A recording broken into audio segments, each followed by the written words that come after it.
yang sakitnya lebih lama dari Nabi Ayub? Enggak ada. Jadi penyakit paling parah itu yang menimpa Nabi Ayub. Penyakit yang paling lama itu yang menimpa Nabi Ayub. Bahkan di saat Nabi Ayub sakit, harta bendanya semuanya habis. Anak-anaknya mati semua, meninggal semua. Bahkan dijauhkan oleh tetangga-tetangganya, dijauhi oleh keluarganya, dijauhi oleh saudara-saudaranya. Dia hanya hidup bersama istrinya saja. Lihat bagaimana jalan Nabi Ayub sembuh. Di Al-Quran sudah dicontohkan, separah-parahnya penyakit saja bisa sembuh jika melakukan hal itu. Apalagi penyakit diri kita. Ketika dengan keyakinan sebagai wujud ketaatan, ikuti jejak Nabi Ayub untuk sembuh, maka sembuh penyakit-penyakit kita. Lihat, berawal dari apa detik-detik Nabi Ayub itu sembuh? Ketika Nabi Ayub, istrinya izin untuk keluar, namun sangat lama tidak pulang-pulang. Sisi manusia Nabi Ayub akhirnya menggerutu, bahkan bersumpah. Apa sumpahnya Nabi Ayub? Nanti kalau istriku pulang, aku akan cambuk dia karena dia keluar begitu lama. Itu sumpah Nabi Ayub. Begitu istrinya pulang, Nabi Ayub nanya kepada istrinya, istriku, dari mana kamu lama sekali nggak pulang-pulang? Sambil marah. Kemudian apa? Dengan menundukkan kepala, meneteskan air mata, istrinya membuka penutup kepalanya. Aku habis jual rambut buat kita makan. Aku mencari orang yang mau beli rambut ini. Karena semua yang kita miliki sudah habis. Bahkan untuk makan saja kita udah gak punya modal, gak punya bekal. Satu-satunya yang bisa dijual tinggal rambut kita. Maaf, rambut saya. Pakaianku sudah habis. Semua pakaian, semua barang sudah aku jual buat kita makan. Sisa terakhir hanya ini. Rambut saya satu-satunya sisa terakhir aku jual buat kita makan. Akhirnya Nabi Ayub sedih. Nabi Ayub sedih. Kemudian istrinya menyampaikan, ya Nabi Allah, engkau kan Nabi. Engkau sakit udah begitu lama. Kenapa engkau tidak meminta sembuh kepada Allah? Kalau kamu minta sembuh, pasti Allah kabulkan dan akan sembuhkan penyakitmu. Apa yang dilakukan oleh Nabi Ayub? Lah, tidak. Aku malu mau minta sembuh. Aku diberikan sehat begitu lama, diberikan harta begitu banyak. Aku baru sakit sekian lama. Masa iya aku minta sembuh belum sebanding dengan sehatku? Kemudian istrinya terus mendesak. Tapi keadaan kita udah seperti ini. Kita udah gak punya apa-apa. Buat makan aja udah gak ada. Terus mendapatkan desakan seorang istri. Akhirnya Nabi Ayub berdoa. Doanya diabadikan dalam Al-Quran surat Al-Anbiya ayat 83. Apa doanya?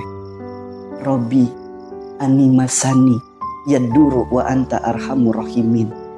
Doa karena malu. Ya Allah, hamba sakit, tapi engkau maha pengasih, maha penyayang ya Allah. Baru ngomong doa, hamba sakit, takut dianggap lagi ngeluh. Langsung Nabi Ayub, engkau pengasih, penyayang ya Allah. Malu, mau minta sembuh itu malu. Tapi Allah tahu isi hati Nabi Ayub. Makanya Allah berfirman, Nabi Ayub, gugurkan dulu sumpahmu. Tuh teman-teman, siapapun yang pengen sembuh dari penyakitnya, gugurkan dulu sumpahnya. Ingat, apa yang dilakukan oleh Nabi Ayub, doanya, lakukan doa itu dalam setiap permohonan. Siapapun yang lagi sakit, berdoalah seperti itu. Separah apapun penyakit kita, mungkin dianggap mustahil sembuh oleh medis, mungkin dianggap tidak ada obatnya oleh medis, tidak ada jalan sembuhnya oleh medis. Manusia punya kendala, Allah punya kendali. Menciptakan langit tanpa tiang, Allah mampu. Merubah kita, masa Allah tidak mampu? Lewat perantara doa, jadikan jalan perubahan. Robbi animasani yaduru wa anta arhamur rahimin. Ya Allah, hamba sakit, engkau maha pengasih, maha penyayang. Terabadikan dalam Al-Quran surat Al-Anbiya ayat 83. Silakan dibuka, itu doanya. Kemudian Allah berfirman kepada Nabi Ayub, hei Nabi Ayub, gugurkan dulu sumpahmu. Engkau sudah bersumpah istrimu pulang akan dicambuk. Tapi aku gak tega ya Allah. Ternyata aku lebih mengedepankan prasangkaku, lebih mengedepankan amarahku. Aku tidak melihat dengan sisi kelembutan hatiku. Tapi Allah udah berfirman, gugurkan. Akhirnya Allah tahu Nabi Ayub punya sifat baik. Ambil rumput, cambuk istrimu dengan rumput, supaya Pak tidak merasakan sakit. Tuh, tetap janji dan sumpah itu harus digugurkan. Allah berfirman, suruh ngambil rumput, nyambuknya pakai rumput sehingga tidak sakit. Sebagai wujud apa? Menggugurkan janji dan sumpah. Setelah janji dan sumpahnya digugurkan, Allah berfirman dalam Al-Quran surat Shad ayat 42. Ya Nabi Ayub, hentakkan kakimu ke bumi, akan muncul air keberkahan, sembuh segala penyakitmu.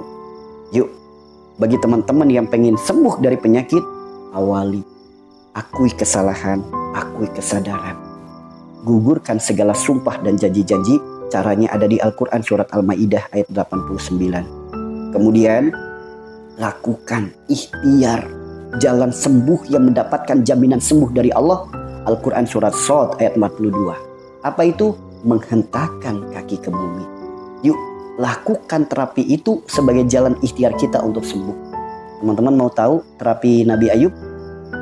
Teman-teman mau tahu terapi yang dilakukan oleh Nabi Ayub, yang disebutnya terapi Nabi Ayub sebagai jalan sembuh semua penyakit? Ingat, ketika Nabi Ayub menghentakkan kaki ke bumi, muncul air keberkahan. Apakah kejadian itu hanya terjadi untuk Nabi saja? Lantas bagaimana orang-orang seperti kita? Sedangkan itu dicontohkan oleh Al-Quran. Apakah kalau kita menghentakkan kaki ke bumi muncul pula air keberkahan? Kira-kira muncul nggak teman-teman?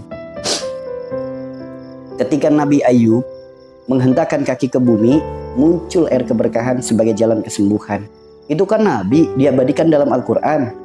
Kalau kita manusia biasa mengikuti jejak Nabi Ayub dalam menjemput sembuh, kira-kira ketika kita menghentakkan kaki ke bumi, muncul nggak air keberkahan? Saya tanya teman-teman, kira-kira muncul nggak? Tidak? Kalau tidak, berarti mukjizat Al-Quran itu tidak nyata dong. Al-Quran itu mukjizat nyata. Bukan hanya Nabi Ayub menghentakkan kaki ke bumi muncul air keberkahan. Kita sang pendosa menghentakkan kaki ke bumi dengan cara yang diajarkan oleh Allah kepada Nabi Ayub, kita pun akan muncul air keberkahan. Kalau nggak percaya, buktikan. Ingat, Al-Quran itu mukjizat yang nyata. Bukan hanya Nabi saja yang menghentakkan kaki ke bumi muncul air keberkahan. Kita sang pendosa pun bisa. Kita sang pendosa pun bisa mencontoh dan meniru dan keluar air keberkahan itu. Ya, yuk, mau dipraktekin nggak? Mau dipraktekin nggak teman-teman? Mau dipraktekin nggak? Kita sang pendosa, kita praktekin sekarang, muncul air keberkahan. Air keberkahan itu sebagai jalan kesembuhan. Mau dipraktekin? Ya. Ya, bagi teman-teman yang merasa room ini bermanfaat, jangan lupa support dakwahnya dengan ditap-tap, kemudian dibagikan.